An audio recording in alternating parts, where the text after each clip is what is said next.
Hello student, welcome to success sign. तो ये जो 14 तारीख को सीटेट का एग्ज़ाम हुआ है उसका ये पेपर देखिए। आज हम लोग सॉल्व करते हैं कि बाल विकास व शिक्षा शास्त्र। ये पहले सीडीपी का करते हैं कि देखते हैं कैसा इसमें क्वेश्चन आया था। तो ये पहला क्वेश्चन क्या आया था कि 12 साल की अमाना हर बार डर जाती है जब शिक्षिका उसे ब्लैक बोर्ड पर गणित की समस्या का जवाब देने या हल करने के लिए कहती है, क्योंकि उसे डर है कि शिक्षिका उसे डांटेंगी और वह शर्मिंदा होगी। जब छात्र असुरक्षित और चिंतित महसूस करते हैं तो उनकी शिक्षा पर प्रतिकूल प्रभाव पड़ता है।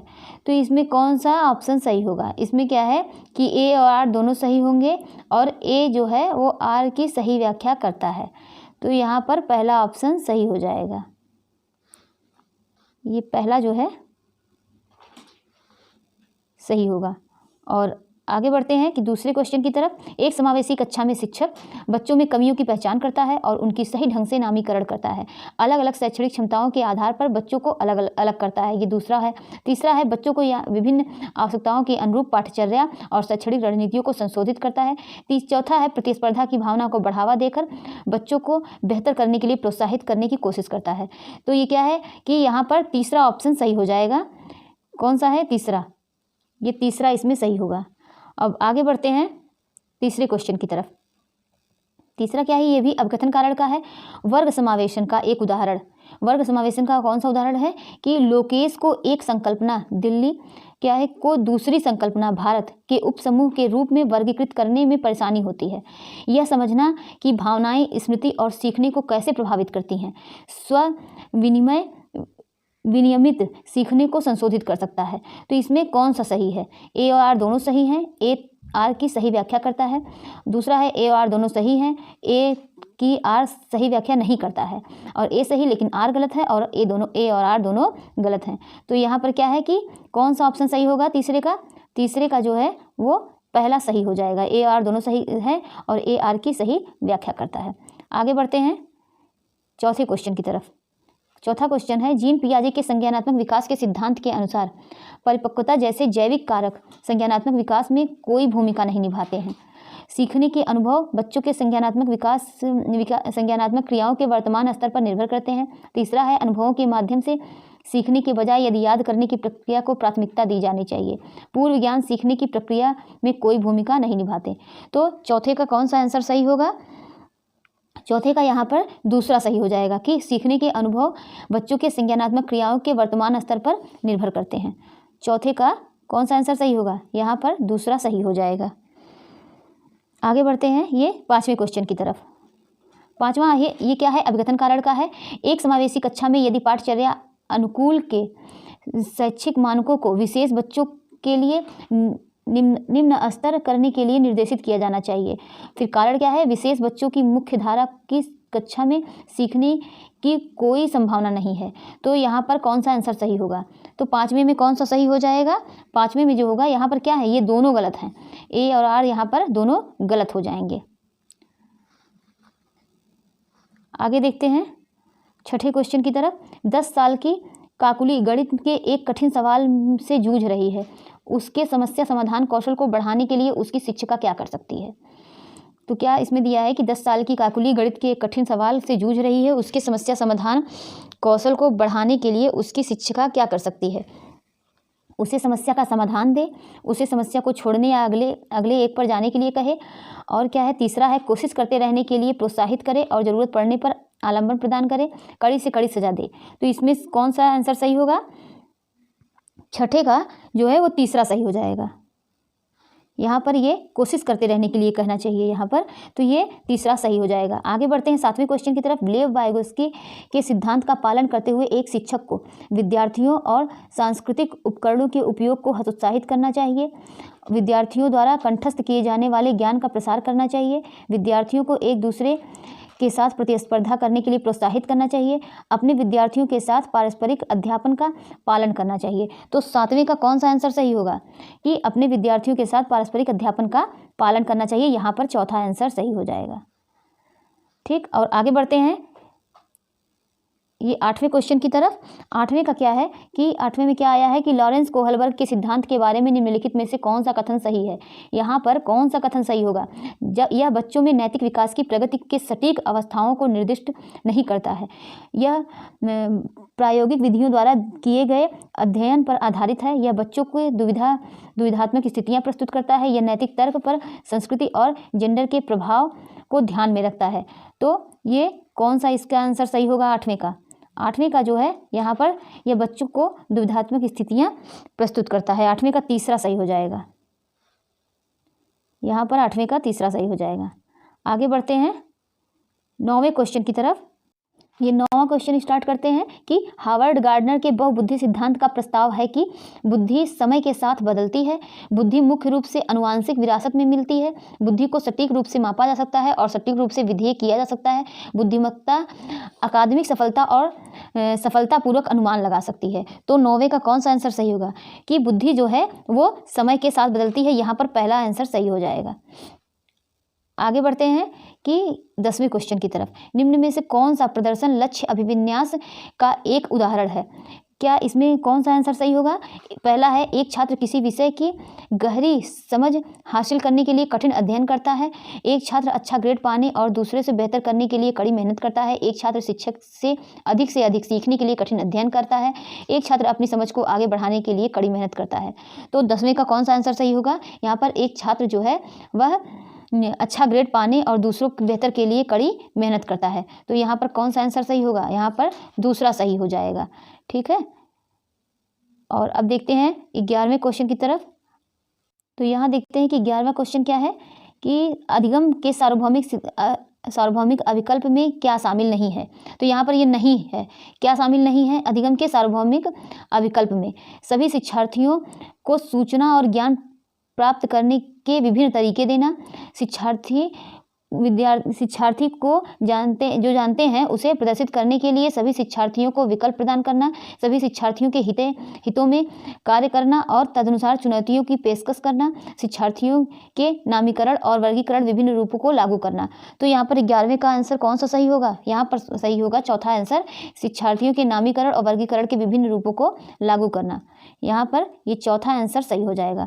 अब 12वें क्वेश्चन की तरफ आगे बढ़ते हैं। ये उन बच्चों को जिन्हें दृष्टिबाधिता है उन्हें शामिल करते समय शिक्षकों को उपयोग करना चाहिए। जो क्या है कि जो दृष्टिबाधिता है ना, तो यहाँ पर पहला है कि ब्रेल एक स्पर्श प्रणाली है, ब्रेल एक श्रवण प्रणाली है, आवृत्ति संग्राहक संचरण उपकरण स्पर्श तंत्र है और आवृत्ति संग्राहक संचरण उपकरण श्रवण तंत्र है। तो इसमें कौन सा सही हो जाएगा 12वें का।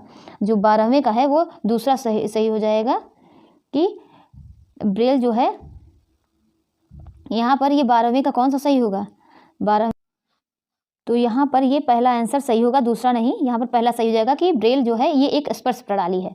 आगे बढ़ते हैं 13वें का कि विकास के आयाम के तहत भावनाओं, आत्मधारण तथा परिवारों, साथियों और दोस्तों के साथ पारस्परिक संबंधों में परिवर्तन का अध्ययन किया जाता है। तो ये 13वें का आंसर कौन सा सही होगा। यहाँ पर ये भौतिक, संज्ञानात्मक, भाषाई, मनोसामाजिक कौन सा सही होगा। यहाँ पर 13वें का जो है वो चौथा आंसर सही हो जाएगा, मनोसामाजिक। 14वें का कौन सा आंसर सही है। निम्नलिखित में से किस विधि में शिक्षक और विद्यार्थी अपनी भूमिकाओं का विनिमय करते हैं। अनुकूलित अधिगम, ग्रहणशील अधिगम, वर्णनात्मक अध्यापन, पारस्परिक अध्यापन। तो 14 का कौन सा आंसर सही होगा। तो यहाँ पर 14 का जो है वो चौथा सही हो जाएगा, पारस्परिक अध्यापन। यहाँ पर ये चौथा सही हो जाएगा। आगे बढ़ते हैं 15 क्वेश्चन की तरफ कि व्यवहार, रुचियां, दृष्टिकोण, कौशल और व्यक्तित्व लक्षण जिन्हें एक संस्कृति विशिष्ट जेंडर के लिए उपयुक्त मानती है उन्हें क्या है कि उन्हें के रूप में संदर्भित किया जाता है। यह होते हैं क्या है कि देखिए, पहला है जेंडर भूमिकाएं सांस्कृतिक रूप से परिभाषित, जेंडर भूमिकाएं अनुवांशिक रूप से परिभाषित, जेंडर पहचान सांस्कृतिक रूप से परिभाषित, जेंडर पहचान अनुवांशिक रूप से परिभाषित निर्धारित। तो यहाँ पर कौन सा है कि व्यवहार, रुचियां, दृष्टिकोण, कौशल, व्यक्तित्व लक्षण जिन्हें एक संस्कृति विशिष्ट जेंडर के लिए उपयुक्त मानती है। तो यहाँ पर क्या होगा कि जेंडर, जो ये 15वें का आंसर होगा कि जेंडर भूमिकाएं और उन्हें जेंडर भूमिकाएं के रूप में संदर्भित किया जाता है। यह क्या है, सांस्कृतिक रूप से परिभाषित। तो यहाँ पर पहला आंसर सही हो जाएगा। आगे बढ़ते हैं 16 क्वेश्चन की तरफ कि भाषा और सोच प्रक्रिया के बीच संबंध का प्रस्ताव रखते हुए लेव वाइगोस्की ने निम्नलिखित में से किस रूप में भाषा को अवधारणबद्ध किया है? भाषा एक सांस्कृतिक उपकरण है जो संज्ञान को कई तरीके से सुगम बनाती है। भाषा एक क्या है कि आत्मकेंद्रित भाषा का एक रूप है जिसका प्रयोग केवल बुनियादी जरूरतों को पूरा करने के लिए किया जाता है। भाषा संज्ञानात्मक क्षमताओं के विकास में बाधा डालती है। भाषा का एक स्वतंत्र क्षेत्र है जो कि संज्ञान से संबंधित नहीं है। तो ये क्या है कि किसके अनुसार पूछा गया है? वाइगोस्की के अनुसार। तो यहाँ पर कौन सा सही होगा? यहाँ पर जो है तो यहाँ पर ये 15 का कौन सा सही होगा? यहाँ पर पहला सही हो जाएगा। भाषा एक सांस्कृतिक उपकरण है और संज्ञान जो है कई तरीकों से सुगम बनाती है। तो यहाँ पर ये पहला सही हो जाएगा। आगे बढ़ते हैं, आगे देखते हैं 17 की तरफ। निम्न में से कौन सा एक ऐसे प्रश्न का उदाहरण है जो विवेचनात्मक सोच को बढ़ावा देता है? तो यहाँ पर 17 का कौन सा है? द्वितीय विश्व युद्ध किस वर्ष समाप्त हुआ था?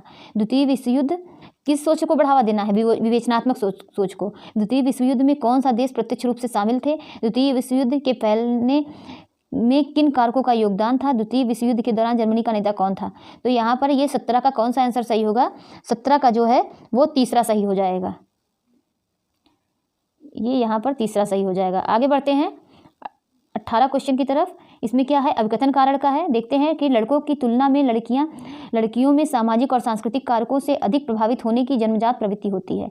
लड़कियां आनुवांशिक रूप से लड़कों की तुलना में अधिक संवेदनशील और भावनात्मक रूप से कमजोर होती हैं, जिसके कारण उनकी सामाजिक अपेक्षाओं के अनुरूप होने की संभावना अधिक हो जाती है। तो यहाँ पर कौन सा सही है? क्या पहला है कि अभिकथन क्या है और इसमें कारण क्या है? अभिकथन है कि लड़कों की तुलना में लड़कियों में सामाजिक और सांस्कृतिक कारकों से अधिक प्रभावित होने की जन्मजात प्रवृत्ति होती है। और कारण क्या है कि लड़कियां आनुवांशिक रूप से लड़कों की तुलना में अधिक संवेदनशील और भावनात्मक रूप से कमजोर होती हैं, जिसके कारण उनकी सामाजिक अपेक्षाओं के अनुरूप होने की संभावना अधिक हो जाती है। तो यहाँ पर ये 18 का कौन सा सही होगा? 18 का जो है यहाँ पर सही हो जाएगा। ए सही है, लेकिन क्या है कि आर यहाँ पर गलत है।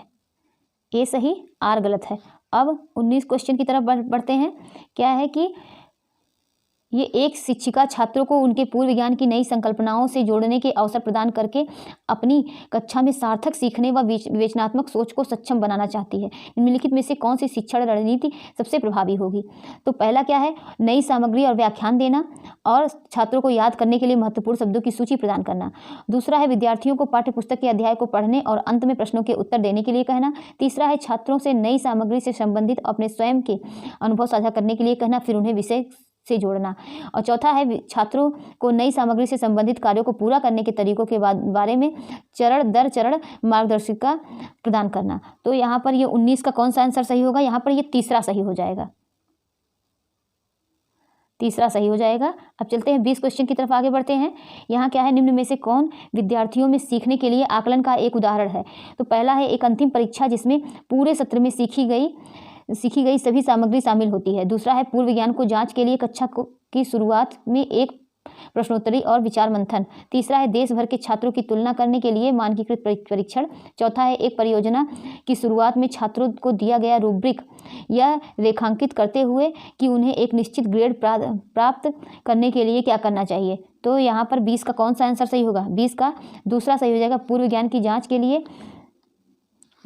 जांच के लिए कक्षा की शुरुआत की एक प्रश्नोत्तरी और विचार मंथन, यहाँ पर दूसरा सही हो जाएगा। आगे बढ़ते हैं 21 की तरफ। ये भी अभिकथन कारण का है कि भय और तनाव का वातावरण बनाना छात्रों को सचेत और हरदम तैयार रखता है तथा और क्या है कि सार्थक सीखने को सुसाधित करता है। कारण क्या है? अधिगम केवल बाहरी कारकों द्वारा नियंत्रित होता है। तो क्या ये सही है? तो कौन सा ये क्वेश्चन है? ये है 21 का। 21 का कौन सा आंसर सही होगा? 21 का कौन सा आंसर सही होगा? यहाँ पर क्या है? ये दोनों गलत है। भय और तनाव के कारण का वातावरण बनाना छात्रों को सचेत हरदम तैयार रखता है, ये भी गलत है। और अधिगम केवल बाहरी कारकों द्वारा नियंत्रित होता है, ये भी गलत है। तो यहाँ ए और आर दोनों गलत हो जाएंगे। आगे बढ़ते हैं ये कौन से क्वेश्चन की तरफ? 22 22 क्वेश्चन की तरफ आगे बढ़ते हैं। ये कौन सा है कि नई अवधारणाओं को पढ़ाने के लिए निम्नलिखित में से कौन सी प्रभावी रणनीतियां हैं?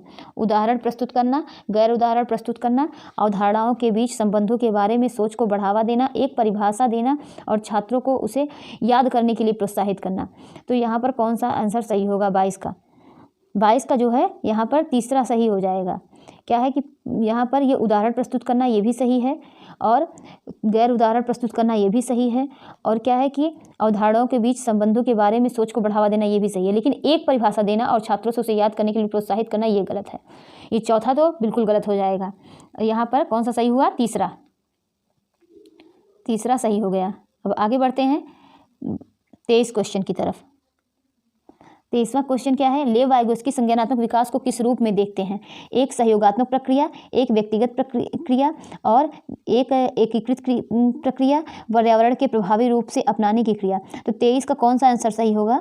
23 का पहला यहाँ सही हो जाएगा, एक सहयोगात्मक प्रक्रिया। आगे बढ़ते हैं 24 क्वेश्चन की तरफ। आप एक शिक्षक हैं जो अपने छात्रों को आलोचनात्मक और रचनात्मक रूप से सोचने के लिए प्रोत्साहित करना चाहते हैं। निम्नलिखित में से कौन सी रणनीति इस प्रकार की चिंतन को बढ़ावा देने की सबसे अधिक संभावना है? एक परियोजना सौंपना जिससे छात्रों को किसी विषय पर जानकारी को याद रखना और प्रस्तुत करना हो, और क्या है कि छात्रों को उनके अपने समाधान खोजने के लिए खुले सिरे वाले प्रश्न प्रदान करना, छात्रों को उनके ज्ञान का आकलन करने के लिए बहुविकल्पीय परीक्षण देना, विषय पर व्याख्यान देना और छात्रों को विस्तृत नोट्स प्रदान करना। तो 24 का कौन सा आंसर सही होगा? 24 का यहाँ पर दूसरा सही हो जाएगा। दूसरा यहाँ पर सही हो जाएगा। आगे बढ़ते हैं ये 25 की तरफ। 25 क्वेश्चन क्या है कि फिजा ने विश्लेषण किया कि उसे जेड सीखने की तुलना में विषय एक्स सीखने में अधिक समस्याएं हैं, क्योंकि वह विषय जेड में रुचि रखती है और उस पर ध्यान केंद्रित कर रही है। निम्नलिखित में से कौन सी संरचना फिजा की सोच का विश्लेषण करने की क्षमता का वर्णन करती है? अधिसंज्ञान और क्या स्मृति, संज्ञान, संज्ञानात्मक संघर्ष। तो 25 का कौन सा आंसर सही होगा? यहाँ पर अधिसंज्ञान जो है ये सही हो जाएगा। आगे बढ़ते हैं 26 की तरफ।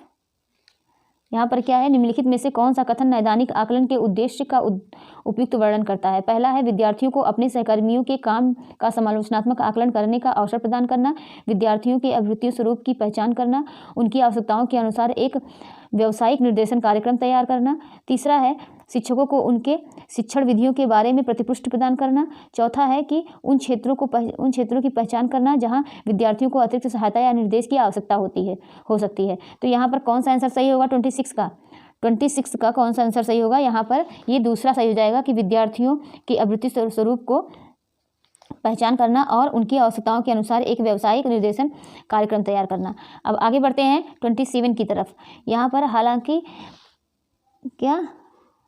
हालांकि अंतर समूह व्यक्तिगत भिन्नताओं की संभावना मौजूद है, फिर भी स्वालीनता वाले अधिकांश विद्यार्थी उन्नत सामाजिक भावनात्मक पारस्परिकता का उपलब्धि करते हैं, और क्या है दूसरा, उन्नत संवाद के कौशल प्रदर्शित करते हैं। तीसरा है कि दिनचर्या के चरणों का सख्ती से पालन करते हैं, कल्पनाशील खेल के उच्चतर कौशलों का प्रदर्शन करते हैं। तो 27 का कौन सा आंसर सही होगा? यहाँ पर दिनचर्या का या चरणों की सख्ती से पालन करते हैं। 27 का यहाँ पर तीसरा सही हो जाएगा। अब आगे बढ़ते हैं 28 की तरफ। जीन पियाजे को मानता है, लेव वाइगोत्स्की को मानता है। तो यहाँ पर क्या है? जीन पियाजे और लेव वाइगोत्स्की के बारे में दिया है कि कौन किसको मानते हैं। ये आत्मकेंद्रित वाक, यहाँ पर आप इसको इंग्लिश में भी देख सकते हैं, और संज्ञानात्मक अपरिपक्वता का संकेत, निजी वाक, विनियमित में प्रभावी आत्मकेंद्रित। तो इसमें क्या है देखिए, जीन पियाजे किसको मानते हैं? यहाँ पर 28 का कौन सा आंसर सही होगा? यहाँ पर देखिए जीन पियाजे जो है इन्होंने ईगोसेंट्रिक को माना है ना, ईगोसेंट्रिक को स्पीच को माना है। तो यहाँ पर ये पहला है, तो ये दोनों जो है तीसरा चौथा पहले गलत हो गया। ठीक, प्राइवेट स्पीच को किसने माना है? लेव वाइगोत्स्की ने ना। तो इन्होंने ये किसको कहा है? तो और इसको माना है जीन पियाजे ने इसको, और फिर किसको? संज्ञानात्मक अपरिपक्वता का संकेत फिर मानता है। और लेव वाइगोत्स्की जो है ये निजी वाक जो देखिए यहाँ पर दिया है प्राइवेट स्पीच, निजी वाक, फिर स्वविनियमित में प्रभावी। तो यहाँ पर ये पहला ऑप्शन सही हो जाएगा। कौन सा सही होगा? पहला ऑप्शन यहाँ पर सही हो जाएगा। आगे बढ़ते हैं 29 की तरफ। 29 का क्या है कि प्रगतिशील शिक्षा के हिमायती इनमें से किस कथन से सहमत होंगे? प्रगतिशील शिक्षा के बारे में दिया है। बच्चे स्वाभाविक रूप से अच्छे होते हैं और उन्हें समाज जो उन्हें भ्रष्ट करता है। बच्चे स्वाभाविक रूप से असभ्य होते हैं, ये तो एकदम गलत है। ठीक, और आगे देखते हैं कि बच्चे एक सामाजिक, सांस्कृतिक, आर्थिक संदर्भ में पैदा होते हैं और यह पृष्ठभूमि उनके विकास को प्रभावित करती है। ये देखते हैं चौथा वाला कि बचपन एक अलग जीवन चरण है जिसमें बच्चे के रूप में वे क्या हैं के बजाय वयस्कों के रूप में क्या बनेंगे ज़्यादा महत्व रखता है। तो ये भी बिल्कुल गलत है। तो यहाँ पर कौन सा आंसर सही होगा? 29 का यहाँ पर तीसरा सही हो जाएगा। तीसरा यहाँ पर सही हो जाएगा। आगे देखते हैं, ये लास्ट क्वेश्चन है। क्या है कि अभिकथन कारण का है। प्रत्येक बच्चे को खेलने, प्रयोग करने और अपनी दुनिया की खोज करने के अवसर मिलते हैं। अभिकथन हो गया। कारण बचपन एक सार्वभौमिक निर्माण है। तो यहाँ पर कौन सा आंसर सही होगा? अभिकथन कारण का लास्ट वाला, कि यहाँ पर दोनों क्या है, ए और आर दोनों गलत है। प्रत्येक बच्चे को खेलने, प्रयोग करने और अपनी दुनिया में खोज करने के अवसर मिलते हैं। बचपन जो है, अभिकथन बचपन एक सार्वभौमिक निर्माण है।